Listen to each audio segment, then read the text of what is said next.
Of course, she always saw right through it, because I'd let her in on how I worked. And I always resented how well she knew me, and I always burst into tears when she challenged me. Not because I disliked her for questioning something I'd done, but because I disliked myself for doing it in the first place. At 6 months, I got to the point where I nearly said, "Well, what makes you so fucking wise about all this stuff? Come on, tell me how perfect you are," in a session. And I realised I needed a break from it, but I didn't tell her. She told me she sensed some anger. I told her I was fine. I started cancelling sessions. I missed a month and a half. When I returned to her, I found she was far more understanding than I remembered, and I wondered if I had invented her dogged and unforgiving line of inquiry. Perhaps she had become the blank canvas at which I threw all the anger and judgment I felt towards myself. In the middle of our hour, she asked me why I'd stopped coming regularly without discussing it with her. I thought about making an excuse. I thought about the money and time I was spending on this, how it was too late to back out now. "I don't know," I said. "Is it because it's all getting too intimate?" she asked me. "Is this a dependence issue? You don't want to depend on this?" "Yeah," I said, sighing. "I think that's it. I think I wanted to control it." "Yeah, I think that might be it," she said, thinking out loud. "What's going on in your outside life is reflected in here." "That makes sense. What are you trying to control?" "Everything," I said, realising it as I said it out loud. "I'm trying to have a hand in everyone's opinion of me, how everyone behaves towards me. I'm trying to stop bad things happening, death, disaster, disappointment. I'm trying to control it all." Her epiphany was my epiphany. I decided to give way to the process. I handed myself over to Eleanor with trust and began a new cycle of our time together. "You need to keep coming here and we need to keep talking," she told me. "We need to talk and talk and talk until we join everything together." I think part of the problem was that I had reached a point where I couldn't bear that Eleanor got to know so much about me, the darkest recesses of who I am, my most sacred, embarrassing, humiliating, awful, precious experiences. And I didn't get anything about her in return. Sometimes, I imagined Eleanor at home. I thought about what her life might be like when she wasn't being a therapist. I wondered what she said about me to her friends, whether she ever read my articles, or looked at my social media feeds, or Googled me like I Googled her the first time I received an invoice with her full name on it. A few weeks later, she asked me how I was finding therapy, and I revealed that I resented not knowing anything about her. I told her that I understood this was the appropriate exchange, but sometimes I felt like that exchange was unfair. Why did I have to be naked every week, and she always got to be fully clothed? "What do you mean you don't know anything about me?" she asked, genuinely puzzled. "I don't know anything about you as a person." "Yes, you do," she said. "No, I don't. I couldn't tell my friends one thing about you. You come in here every week, and we talk about love, sex, family, friendship, happiness, sadness. You know exactly what I think about all these things. But I don't know if you're married. I don't know if you have children. I don't know where you live. I don't know where you go out. I don't know if you go to the gym," I said, thinking specifically about her toned arms that I always found myself looking at in particularly difficult moments and wondering what weights she used. "And do you think knowing any of that stuff would help you understand who I am?" she asked. "You know a lot about me." Over time, I learnt Eleanor language. After a particularly weepy session, she always said, "Take good care." Emphasis on the good. That meant, "Don't get completely leathered this weekend." It was also bad when she said, "Oh boy," when I told her something. But the worst by far was, "I've been worried about you this week." When Eleanor said she'd been worried about me that week, it meant I'd given her a real shit show the previous Friday. I never stopped dreading Fridays, but I dreaded them less and less. Eleanor and I laughed together more. I told her that sometimes after our sessions, I went straight into Pret and ate a brownie in about 5 seconds flat, or went into a shop and bought a piece of 10-quid crap that I absolutely didn't need. She said it was because I was worried about what she thought of me, and I agreed. It's not a natural thing to sit in a small room with someone removed from the rest of your life and tell them all your raw, uncensored stories, the ones you've never said aloud before, the ones you've never told anyone, maybe not even yourself. But the healthier I got, the less judgment I projected on her. Her true form started to take shape in front of me, a woman who was on my side. When a friend told me that it is the relationship between patient and therapist that brings healing, rather than the talking, I understood. My incremental sense of calm and peace felt like something we were building together, like a physio who strengthened a muscle. I carried a small part of her with me, and I'm sure I always will. The work helped me develop a new understanding of myself that I'll never be able to dismiss and bury. That's what she called it, the work, and that's what it always felt like. My time with Eleanor was challenging and confronting and hard. She didn't let me get away with anything. She made me think about the part I played in everything. I sometimes tried to remember a time when my behaviour had no consequence. After particularly difficult Friday afternoons, I wondered what life would be like if I hadn't decided to go on this hike into myself. Would it have been easier to have just carried on being a drunk dick in a taxi, hurtling down the M1 at 4 a.m? A person whose behaviour was never examined but shoved to one side only to repeat again the following weekend? Eleanor loved to tell me that life is shit. She told me every week. She told me it was going to disappoint me. She reminded me that there was nothing I could do to control it. I relaxed into that inevitability. When we came up to our 1-year anniversary, our conversations began to flow with a familiarity and ease. She recommended books she thought I would find helpful. She mostly said goodbye instead of take good care. She stopped saying, "Oh no," in a concerned way when I told her a story, and I started hearing a genuinely ecstatic, "Well, this all sounds great," fairly regularly. One Friday, I actually ran out of stuff to tell her. I didn't know exactly how long I wanted to be there or how free I wanted to feel. But I knew that the longer I spent there, the more things came together. I talked myself into some harmony, just as she had predicted. I joined the dots, I noticed the patterns. The talking started connecting with the action. The gap between how I felt inside and how I behaved got smaller. I learnt to sit with problems, to go deeply, uncomfortably internal instead of on a trek to the Outer Hebrides of experience when things went wrong. The drinking happened less and less frequently, and when it did, the intention was celebration rather than escape, so the outcome was never disastrous. I felt steadier. I felt stronger. The doors inside me unlocked one by one. I emptied the rooms of all my shit and talked her through every piece of old toot I found in there. Then I threw everything out. Every room I unlocked, I knew I was getting closer. To a sense of self, a sense of calm, and a sense of home.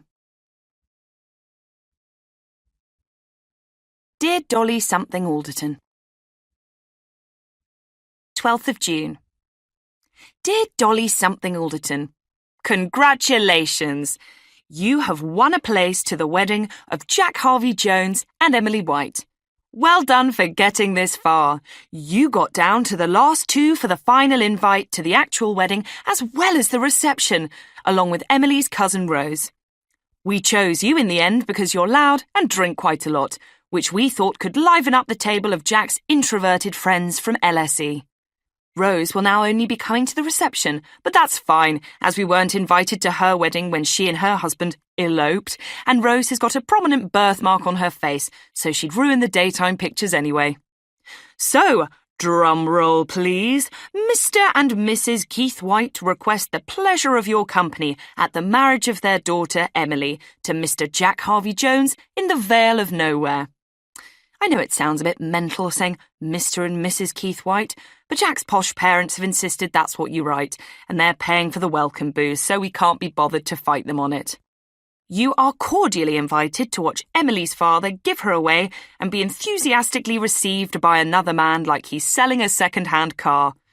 When Emily's rad femme friends question her on this, she will lie and say the church said we had to and it wasn't our choice, and we'd appreciate it if you could give the same party line. Now, please, we beg of you, no presents, just your presence. OK, well, if you absolutely insist, then you can choose a little token gift from our registry at Liberty, where you will have the privilege of ordering something banal, like the £50 salad mixer, or decadent, like the giant porcelain rabbit figurine wearing a top hat. Really your choice.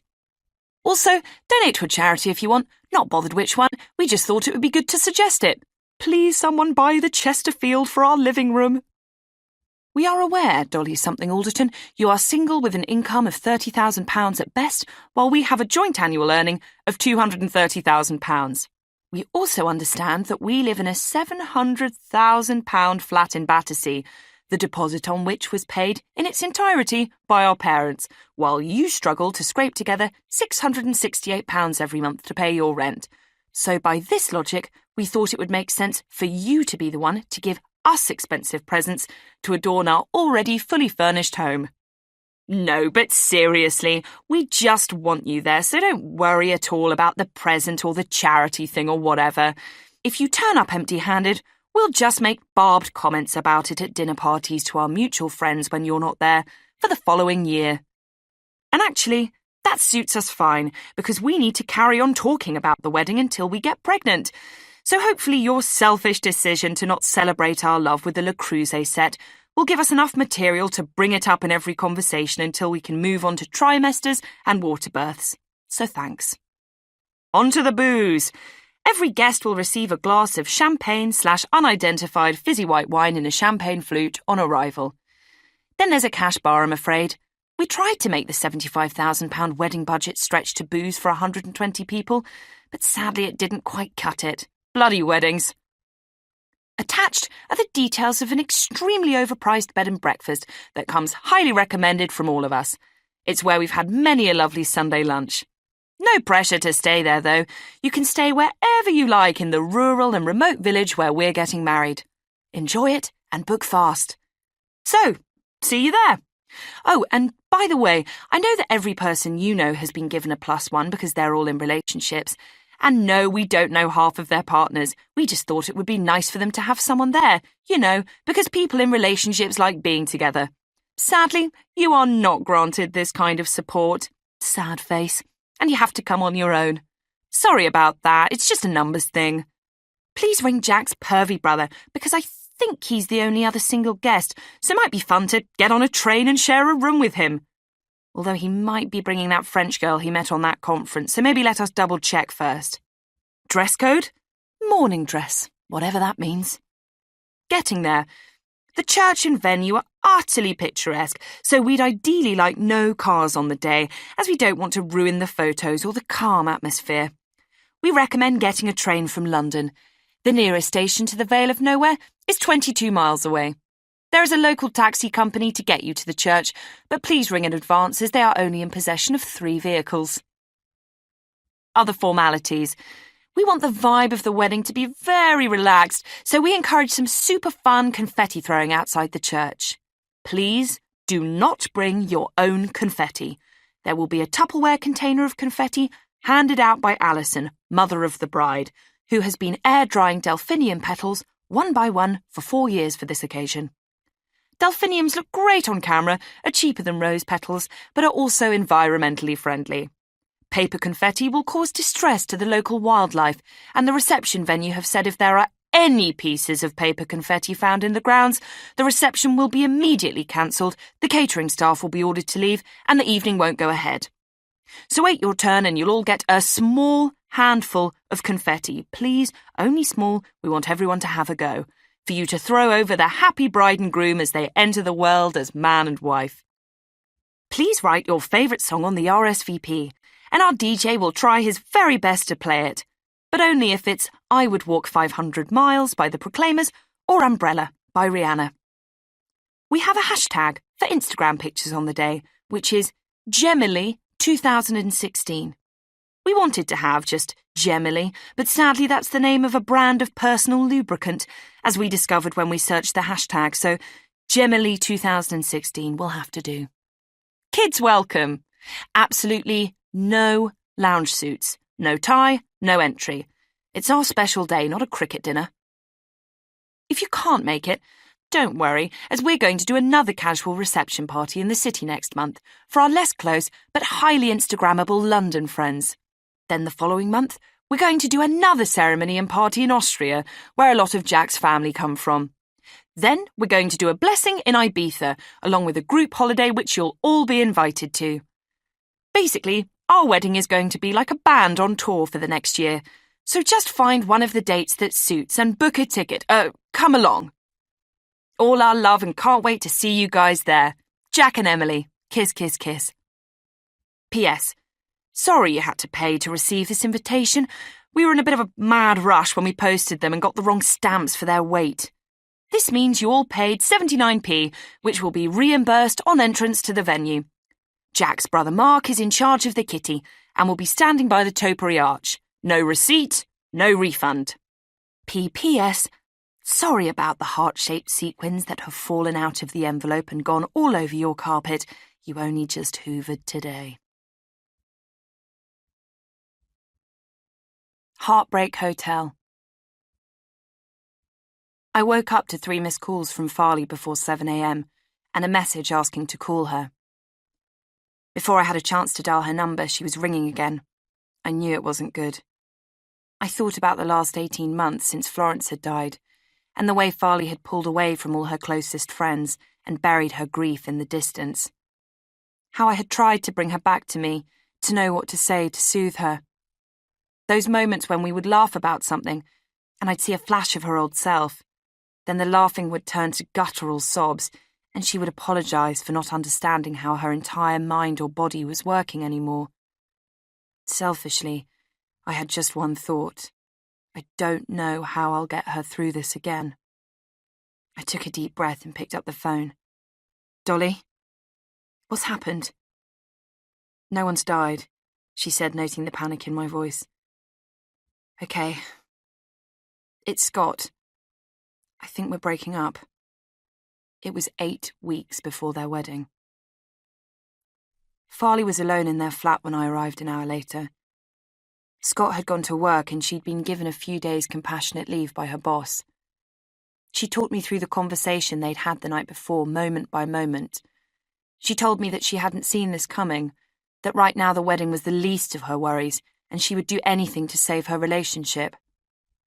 Her dad and her stepmom were at their house in Cornwall for the weekend, and we decided to drive down there so she and Scott could have some time apart to think. We worked out a plan of what she wanted to say to him on the phone. She asked if I could sit in the same room as her when he called.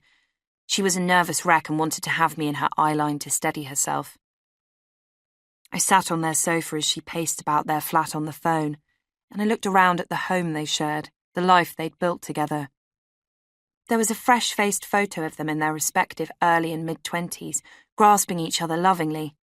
A photo of them on their last holiday with Florence. The burnt orange rug I had helped them pick out. The sofa the three of us lay on drinking red wine until dawn while watching election results on the telly. The Morrissey print we bought for their engagement hanging on the wall. I had a strange and difficult thought. For so many years, this was all I had wanted. I used to hope that, at some point, one of them would move on from the other. We'd always talk fondly about Scott, the first love, and I'd get my best friend back. But now, that moment was here, and I felt nothing but wrenching sadness and longing for her. They'd been through so much together, and I wanted desperately for them to make it work. We had all thought of Farley and Scott's upcoming wedding as a sort of polyfiller over the hole that was left in their family. Whenever her family or any of our friends talked about what the day would be like, we all agreed it would be full of both great soaring happiness and inescapable sadness. but it would definitely mark a new chapter in their lives, a beginning rather than an ending. After Florence's death, I had taken on the role of Farley's maid of honour as if it held the gravitas of a knighthood. AJ Lacey and I organised a hen do with the same ambition and scale as the Olympic opening ceremony. After months and months of begging and negotiating, an East London hotel gave us their top-floor function room overlooking the city at a highly discounted rate to host a big dinner. I booked the London Gay Men's Chorus to come sing a surprise set of wedding-related songs to Farley while wearing T-shirts on which her face was printed. I devised a cocktail called the Farley with a mixologist. I ordered a life-size cardboard cutout man from eBay and stuck a photo of Scott's face on it for people to have their photo taken with him. I recorded dozens of video messages from people wishing her good luck with her marriage to screen on the night like a "This Is Your Life" VT. These included 1990s EastEnders actor Dean Gaffney, 2 cast members of Made in Chelsea, the boy she lost her virginity to, and the manager of her local dry cleaners.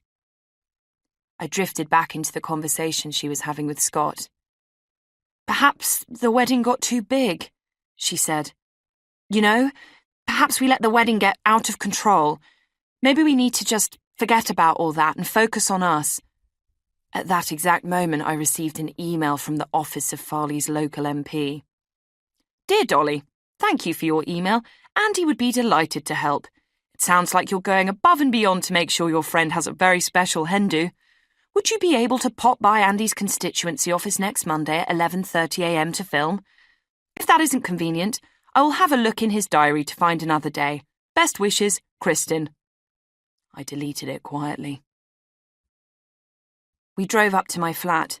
I flung a few things in a bag and texted India and Belle to tell them that Farley was ill with tonsillitis and Scott was away with work, so I was staying with her for a few days.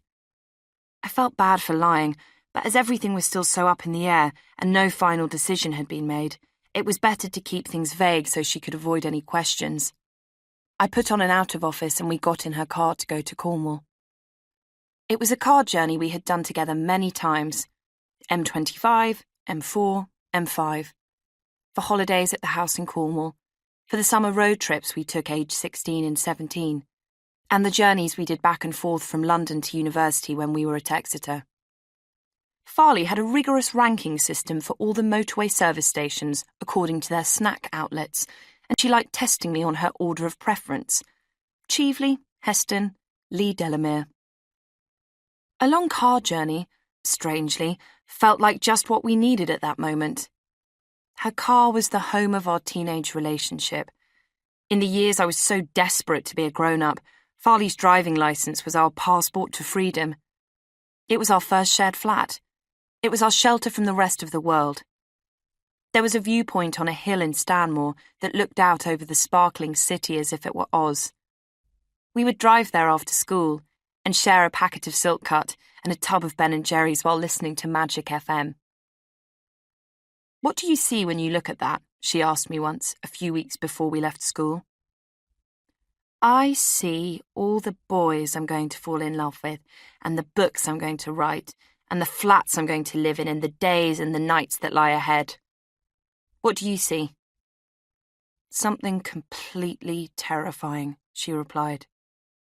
The drive, 5 hours, felt even longer than usual. Perhaps because it wasn't accompanied with chit-chat or radio or our Scratch Joni Mitchell CDs, but a silence that wasn't a silence. I could hear the noise in Farley's head.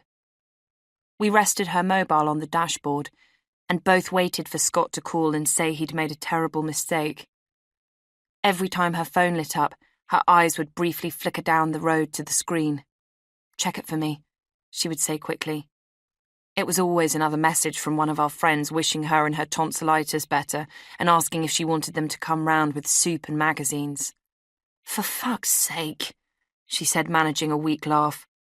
"Me and him have spent the last 6 years texting constantly about the most mundane stuff, and now all I'm desperate for is to hear from him, and all I get is a load of texts of support about a fake illness." "At least you know you're loved," I offered. There was more restless silence. "What am I going to tell everyone?" she asked. "All those wedding guests. You don't have to think about that yet, I said. And if that situation does arise, you won't have to tell anyone anything. We can do it all for you. I don't know how I could survive this without you, she said. As long as I have you, everything will be okay. I'm right here, I told her. I'm not going anywhere. I'm right here forever, mate. And we'll get through to the other side together, no matter what that place looks like. Tears ran down her cheeks as she looked straight ahead into the darkness of the M5. I'm sorry if I ever made you feel like you were second best, Dolly. When we arrived just after midnight, Richard and Annie were waiting up for us. I made tea. In the weeks after Floss died, I learnt how everyone took theirs by heart. It was the only useful thing I could do. And we sat on the sofa talking through everything that had been said and all the possible outcomes. Farley and I lay in the same bed with the lights turned out. Do you know what the real tragedy in all this is? Go on, she said. Me and Lauren have finally nailed all the chords and harmonies of One Day Like This for the ceremony. Oh, I know, don't. I loved that recording you sent me. And the string quartet have just confirmed they could do the intro. I know. It may be a blessing in disguise, I said. I actually think that song makes everyone think of X Factor montages now. Are you going to lose money for the hen do? Don't worry about any of that, I said. We'll sort it out. There was silence in the darkness and I waited for her next sentence. Go on, she said. I'm 90% sure it's not happening now, so you might as well tell me. But is it going to make you sad? No, it will cheer me up. I told her about the weekend we had planned for her. With every absurd detail, she groaned like a child missing out on sweets. We watched the videos of the great and the good of Britain's D-list give their well wishes on my phone. Thank you for planning it, she said. It would have been wonderful. I would have loved it. We'll do it for you all again. I won't get married again. You don't know that. And even if you don't, I'll just lazily transfer all those plans to a birthday. I'll do you a great 40th. I heard her breathing deepen and slow. Years of bed sharing and bickering over her falling asleep before the end of a film meant I knew she was drifting off.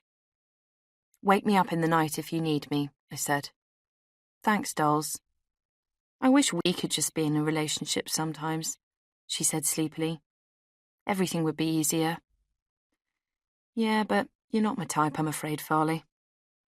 She laughed, and then a few minutes later she cried. I stroked her back and said nothing.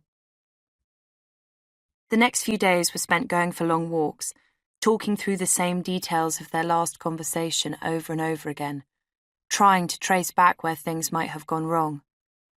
I made tea that Farley didn't drink. Richard cooked meals she barely ate, and we watched TV while she stared into the middle distance. After a few days, I had to go back to London for work. A couple of days later, Farley came back to the city too, where she and Scott agreed to meet in their local park, walk and talk everything through. On the morning of their meeting, I couldn't concentrate on anything, and I watched my phone like a television, waiting for a message from her.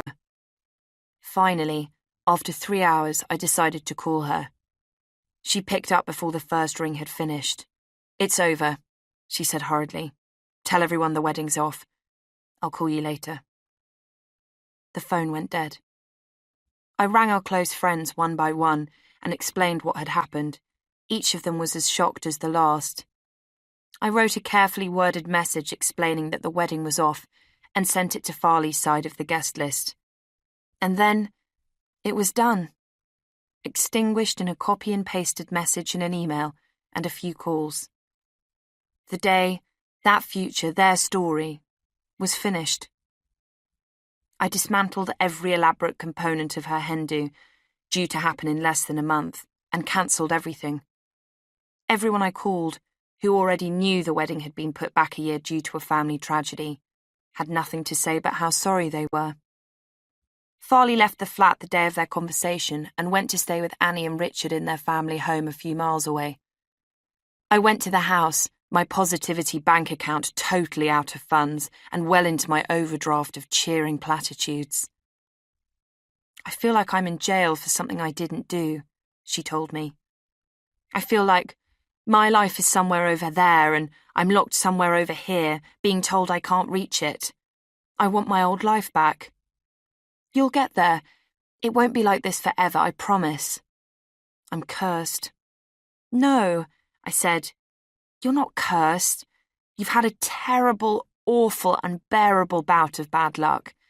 You've had more darkness in 18 months than a lot of people get in a lifetime. But you've got so much light ahead of you. You've got to hold on to that. That's what everyone said after Florence died. I don't think I can take much more. With everyone's encouragement, Farley went back to work immediately, and our friends kicked a military operation of keeping her distracted into action. Even though it was the most time we'd spent together since we were teenagers, I also sent her a postcard every other day, so she'd always have something nice to come home to from work.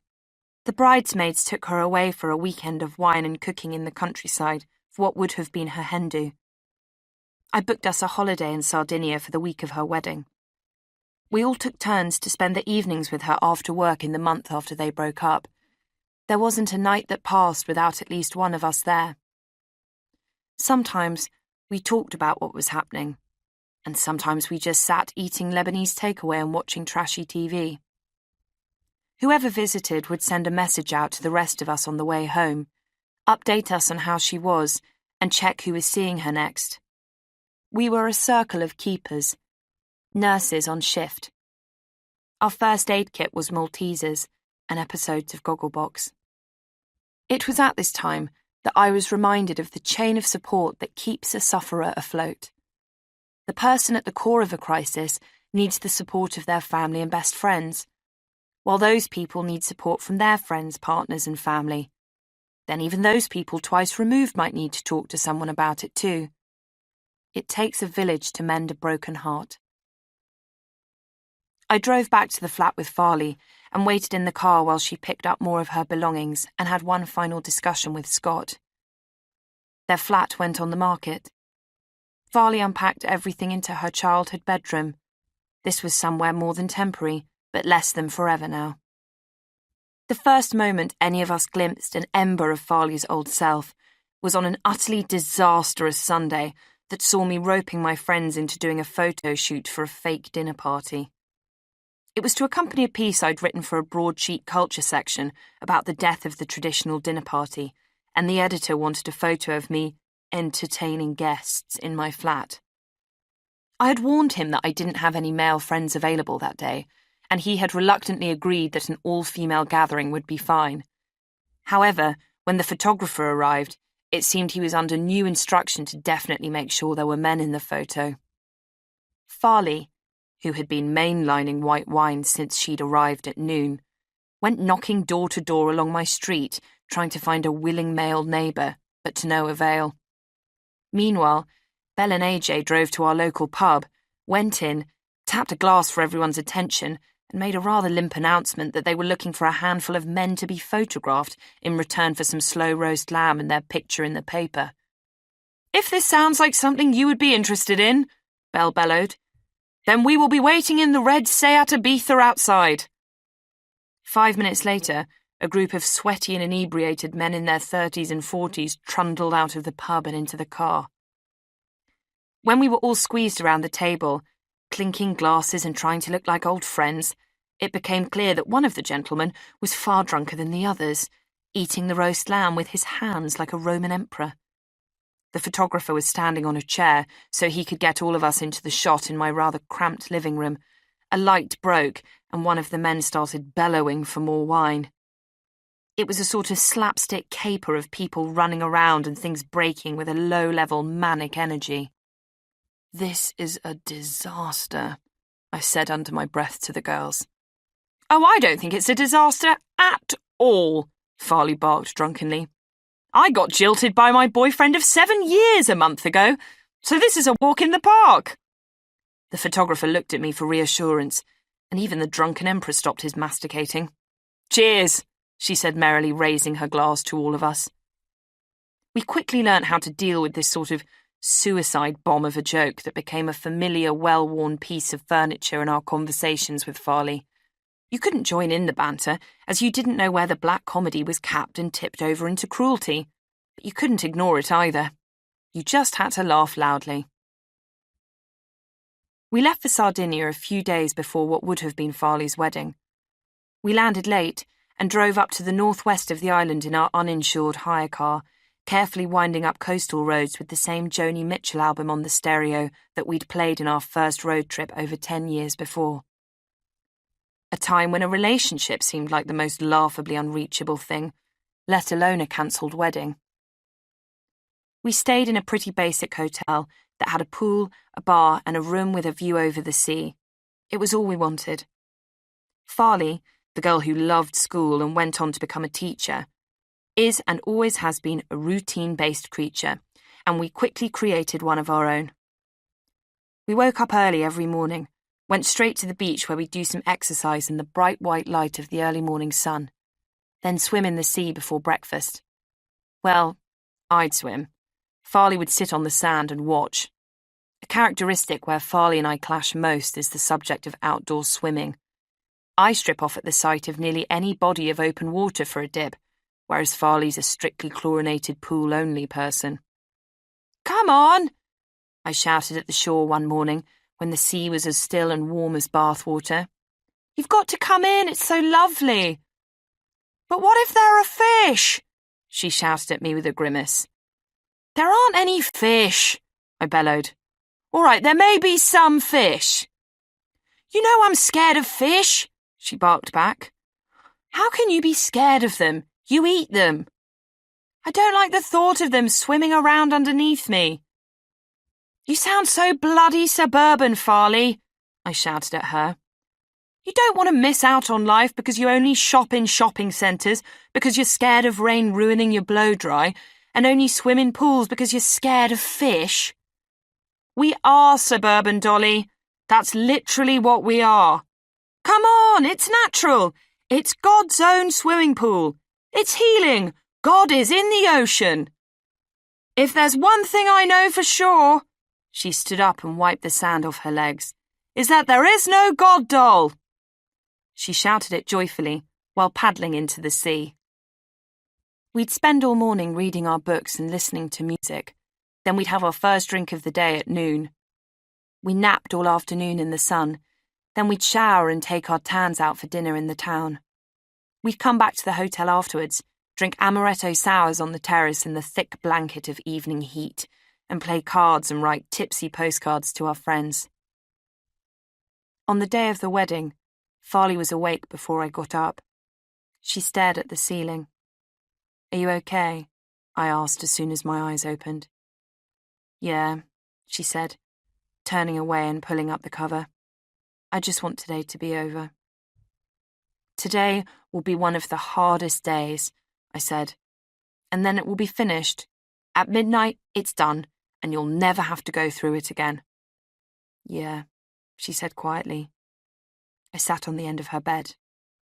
"What do you want to do today?" I asked. "I've booked a restaurant for tonight that has those sort of glowing 5-star TripAdvisor reviews that include disgusting close-up photos of the food like it's a crime scene." "Sounds good," she said with a sigh. "I think I just want to lie on a sun lounger like a basic bitch."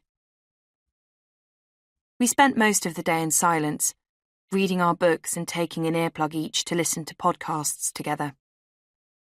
Occasionally, she would look around and say something like, "I'd be having breakfast with my bridesmaids now," or "I'd probably be putting my wedding dress on." Mid-afternoon, she picked up her phone and checked the time. 10 to 4 in England. In exactly 10 minutes I would have been getting married. "Yeah, but at least you're here sunbathing in beautiful Italy rather than floating down a lake with your dad in rainy Oxfordshire." "I was never actually going to arrive on a gondola," she said exasperatedly. "I just told you about it as a potential possibility because the venue said that's what some of the other brides had done." "You did consider it, though." "No, I didn't." "Yes, you did, because when you told me about it, I could hear in your voice that you were waiting for me to say that I thought it was a good idea." "No, I wasn't." "It would have been so awkward, everyone staring at you while you floated down a lake in a massive dress, then someone heaving you out of it, the sailor clattering about with the oars. It didn't have a sailor, she sighed, and it didn't have oars. I went to the bar and ordered a bottle of Prosecco. Right, I said, pouring the ice-cold fizz into poolside plastic flutes. You would have been making vows now. I think we should make vows. To who? To ourselves, I said, and to each other. Okay, she said, putting her sunglasses on top of her head. You go first. I vow to not judge however you handle this when we get home, I said. If you want to have a really heavy amphetamine and casual sex phase, that's fine. If you lock yourself in your house for a year, that's fine too. You've got my support whatever you do, because I can't imagine what it must be like to lose the people you've lost. Thank you, she said, taking a sip of her Prosecco and pausing to think. I vow to always let you grow. I'll never tell you that I know who you really are just because we've known each other since we were kids. I know you're going through a period of big change, and I'll only ever encourage that. That's a good one, I said, clinking her glass. Okay, I vow to always tell you when you have something in your teeth. Oh, always. Particularly as we get older and our gums start receding, that's when the leafy greens can really get lodged. Don't make me more depressed than I am, she said. Do a vow to yourself. I vow to never lose sight of my friends if I fall in love again, she said. I'll never forget how important you all are and how much we need each other. On what would have been the night of Farley's wedding reception for over 200 people, we got a taxi up to a hilltop restaurant with a view over the sea. You would have been making your speech now, she said. Did you ever write it? No, I said. Whenever I've been a bit pissed and emotional, I've written some ideas for it in my iPhone notes, but I hadn't written it up yet.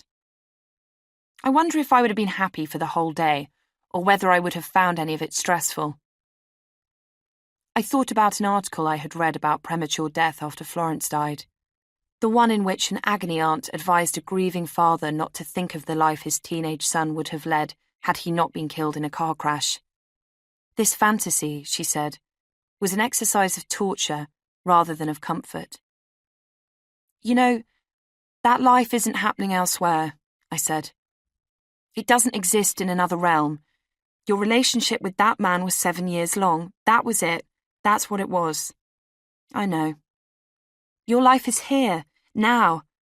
You're not about to live a tracing paper copy of it. Yeah, I suppose it's better not to dwell on what could have been. Don't think of it as sliding doors. I love that film. And thank God it's not, because no one could ever pull off that blonde haircut Gwyneth Paltrow had in it. I'd look like Myra Hindley, Farley said flatly, signalling for another carafe of wine. Did you have doubts about me and him? Do you want to know honestly? Yes, I really do, she said. It doesn't matter now anyway, and I'd like to know. Yes, I said.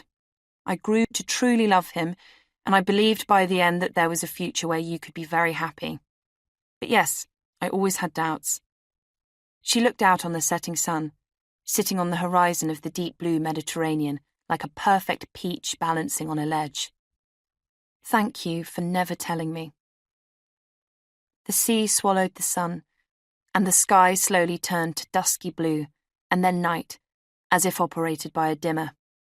It never was as bad as that day again. After a week together, we drove down to another coastal town where Sabrina and Belle met us. The holiday continued in a similar vein. We drank Aperol, we played cards, we lay on the beach. Belle and I left the apartment at 6 a.m. one morning, stripped at the beach and swam naked in the light of the sunrise. Farley had good days and quiet days for our final week, which was to be expected. We all talked a lot about what had happened, the underlying reason for the holiday itself.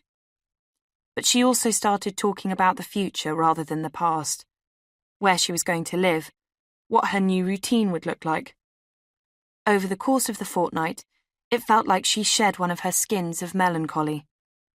One night she even got so drunk, more drunk than since we'd been teenagers, she started hitting on the manager of a local restaurant who looked like a 60-something Italian John Candy. Surely the most recognisable rite of passage, and one that indicates you're into a new phase of getting over a breakup. Things felt very different when we returned to London. Her 29th birthday marked 3 months since that morning I woke up to 3 missed calls. It felt like a milestone, and we celebrated it properly. We went to one of our favourite pubs for dinner, then we went out dancing.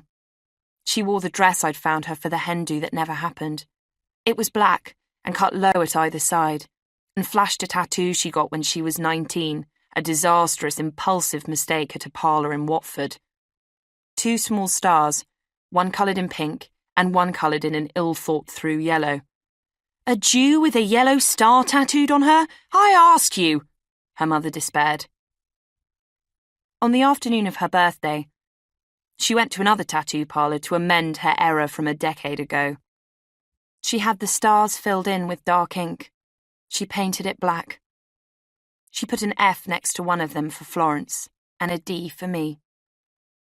A reminder that no matter what we lose, no matter how uncertain and unpredictable life gets, some people really do walk next to you forever. I got gurued. Early in the summer of Farley's heartbreak, I was asked to write a first-person piece for a magazine about the dangers of people-pleasing. The editor I was working for suggested that I speak to a man who had written a new book on the subject. His name was David. He was nearing 50. He was an actor-turned-writer. I Googled him before we spoke on the phone and noticed he was also very handsome. Olive skin, salt and pepper hair, gentle brown eyes. His publisher sent me a PDF of the book, and it was a frustratingly brilliant read. His work focused on the human need for validation and how it cuts happiness short.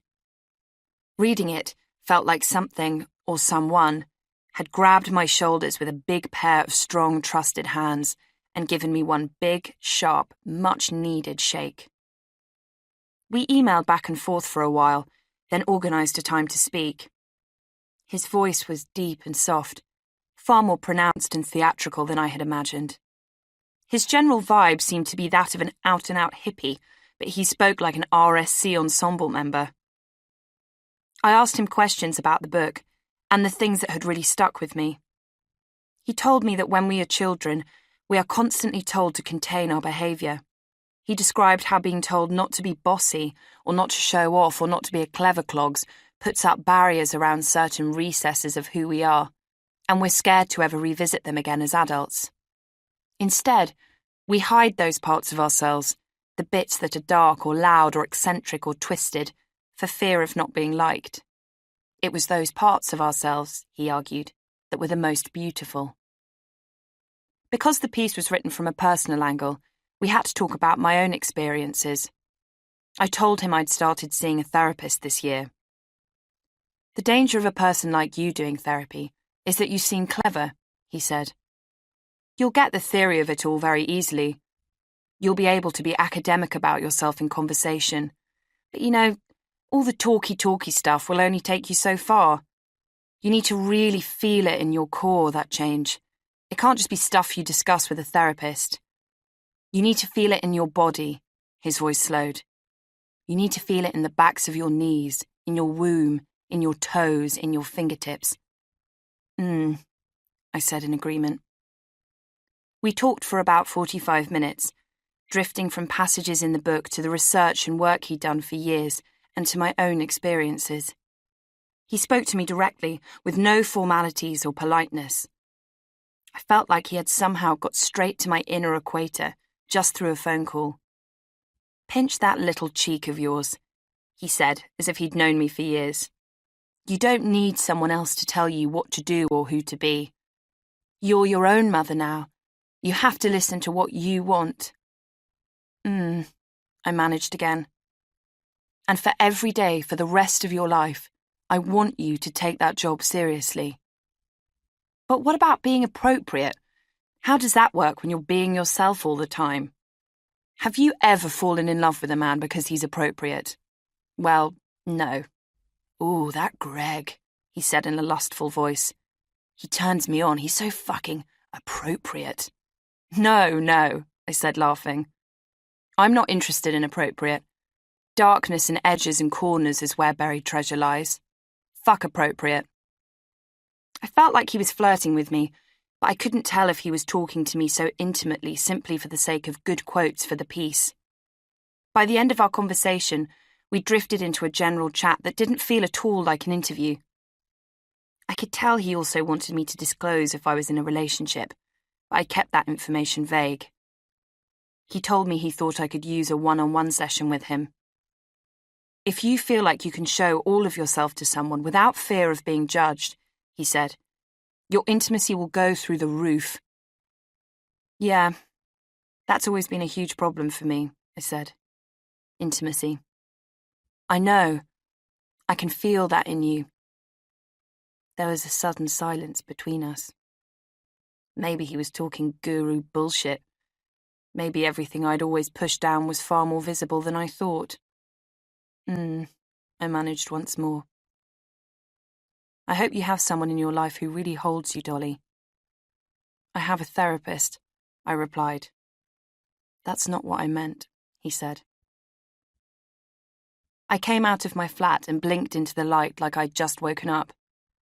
I've just had the most extraordinary conversation, I said to India and Belle, who was sunbathing in our garden. With who? India asked, taking her earphones out. That guy for the article, that guru guy. What did he say? I don't know, it was like he was speaking to something inside me that hadn't been spoken to before. It was like something was yawning and waking up for the first time. That's what they do, though, isn't it? They make you think that's the power they have, India said lugubriously, turning onto her front. I'd never trust anyone who called themselves a guru. To be fair, he doesn't call himself a guru, I said. Everyone else does.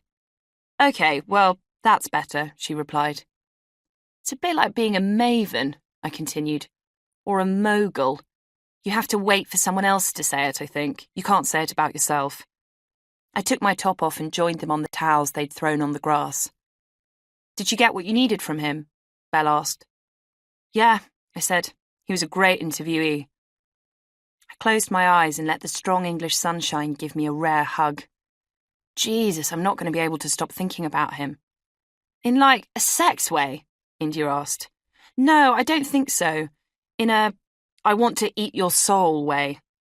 I just want to find out everything about him. I want to listen to everything he has to say. Ask for his number, she said. I already have his number. I just interviewed him on the phone. Oh, yeah, she said. Well, then just text him. I can't just text someone I interviewed for a piece. Why not? Belle asked. Because it would be inappropriate, I said, catching the words in my mouth. But whoever fell in love with appropriate? I listened to the recording again when I was in bed that night, his words bouncing through me like a ping-pong ball. The next morning, I wrote up the piece, sent it to the editor, and forgot about him. A couple of months later, I was coming home late from a party when I got a WhatsApp message from David. He told me he was on holiday in France and had just been for a long walk under the stars and suddenly remembered our interview and that he hadn't seen it anywhere. This is obviously my narcissism speaking. When is the piece out? Not narcissistic at all, I replied. It's been held over for an issue, sorry.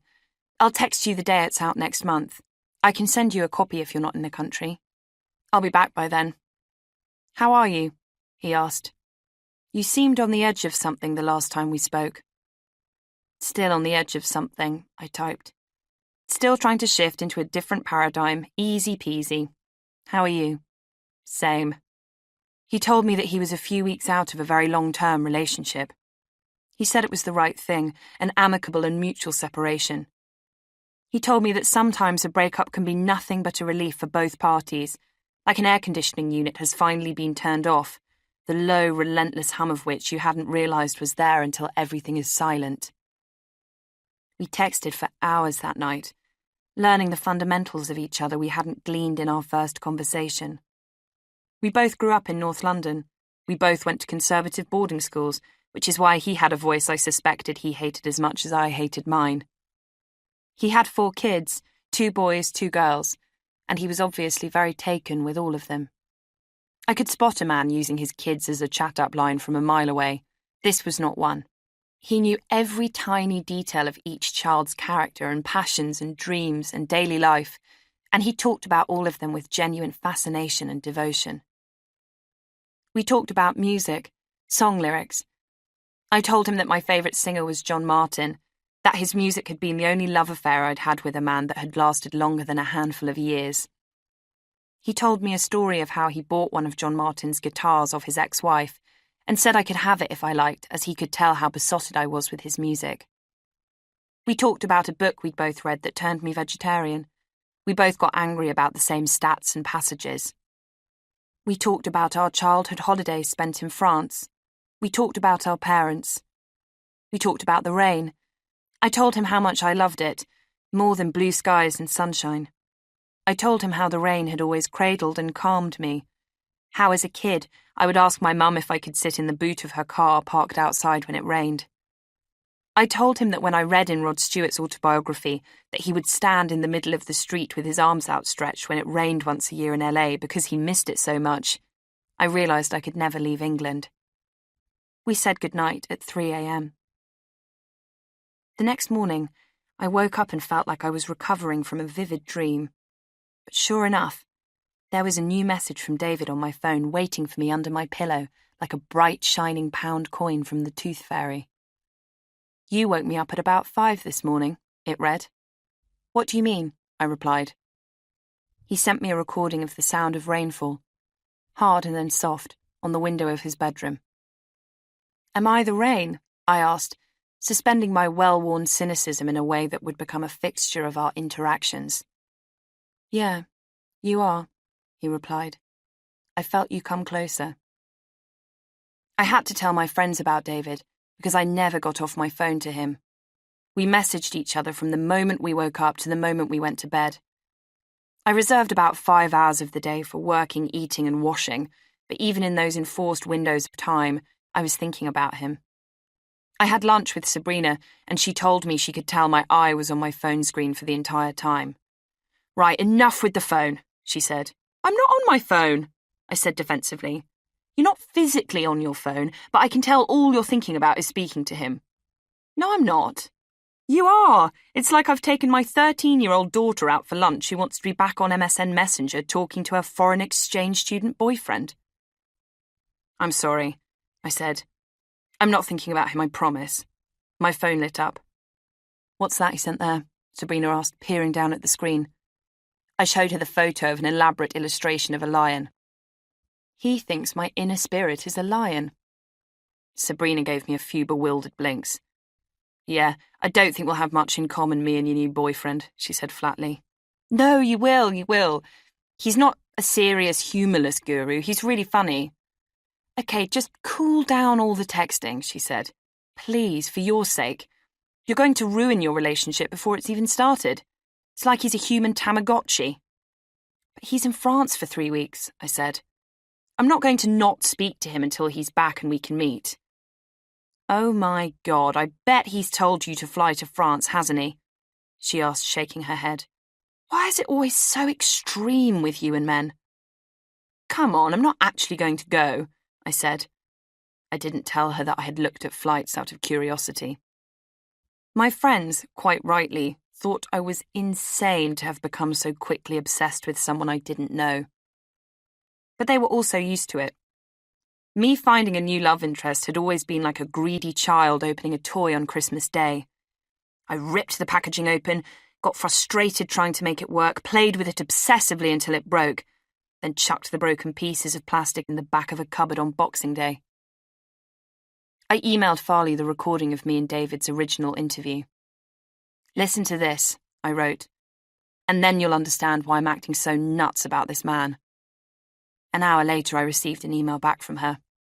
"Okay, I understand why you're acting so nuts about this man," it read. A week after we started texting, we spoke on the phone. With the dynamic of interviewer and interviewee changed, everything felt different to the last time we spoke months before. It was late and quiet, and I could hear his breathing and the crickets in the French countryside. I closed my eyes and I could almost feel him next to me, the magic of this strange intimacy we'd created in the last week. "It's kind of great we're getting to know each other like this before we meet," he said. "Shelley Winters said, whenever you want to marry someone, go have lunch with his ex-wife." "Are you suggesting I have lunch with your ex-wife before I have lunch with you?" "No, I just think people give such an edited sales pitch of themselves on a first date. You don't really get to see any of who that person really is." "Yes, I suppose it will be too late for a sales pitch by the time we meet." Another week passed. Thousands of messages, dozens of calls. He became increasingly fascinating to me, and I wanted to know his thoughts on everything. There was no detail that was spared. I was seduced by the hair-splitting of our dialogue. On the subject of anything I was interested in, he had something new to say. Having the light of this man's interest shine on me made me feel energized and new. There weren't enough hours in the day to talk to David. I needed more. Soon, texts and calls weren't enough. We sent each other all our work. He sent me unpublished chapters of his new book. I sent him drafts of articles and screenplays. We told each other the things we wouldn't know from talking and Googling for pictures. That my nails were always bitten down from my anxious disposition. That his fingertips were hard from playing guitar. I watched short films he had appeared in with singular concentration. I thought he was a genius and told him so, writing down lines that stuck with me and shots that I loved and calling him afterwards to talk about them. "Go look at the moon," he said late one night as we were talking on the phone. I slipped my feet into my trainers and pulled a coat over my t-shirt and knickers. I walked to the end of my road and into Hampstead Heath.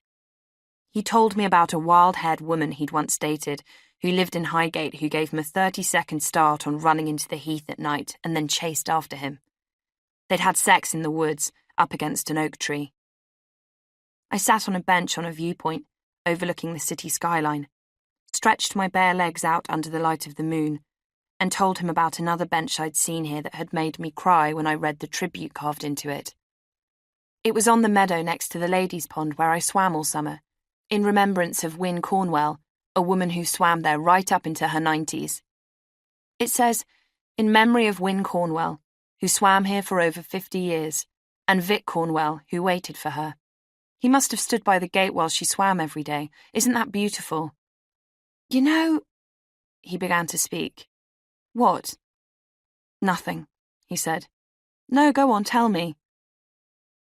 "You're just such a fascinating girl. You're this wide-open book in so many ways. Why do you do all this petulant, I'm an island stuff?" he asked. "I don't realise I do it. It's not a conscious affectation. You might not feel like you can have that, but you can. It can all be yours if you want it." "I can be moved by something and not know if I want it for myself," I said. "And I'm just a sap anyway. It's like every year a cleaner comes in to hoover the channel between my heart and my tear ducts. One day it will be just one huge clear passage of disgusting, gushing feelings, and by the time I'm your age, I'll probably cry at the sight of a leaf in the breeze." "If you're lucky," he said. Sometimes the gap between the little faith you have compared to the unwavering faith of others is a very moving thing. "I don't know. Maybe you just have an unfillable void," he said with a gentle sigh. "Maybe no man will ever be able to fill it." I looked above me at the same side of the moon we both gazed at, and wished on a star that I would go to bed that night and forget what he had said. I was aware that I was investing huge amounts of time and energy in a perfect stranger, but I had every reason to trust him. I counted down the days until there was just air between us, and in the meantime enjoyed this world of our own making. He was like a portal at the side entrance of boring daily life that allowed me to slip into a magical technicolor world. If I had a problem, I asked him for advice. If I found myself searching for the end of a sentence when I was writing, I would ask his opinion. "Thank you for being more open with me," he messaged one afternoon. "It's sexy." Obviously, I would continue to do just about anything if a man I liked told me he thought it was sexy. We regularly talked about how strange the intensity of our communication had been. For him, it was completely new and entirely peculiar. I had never formed such an intense bond with someone I'd never met. But I was more used to the idea of chatting with strangers, what with my formative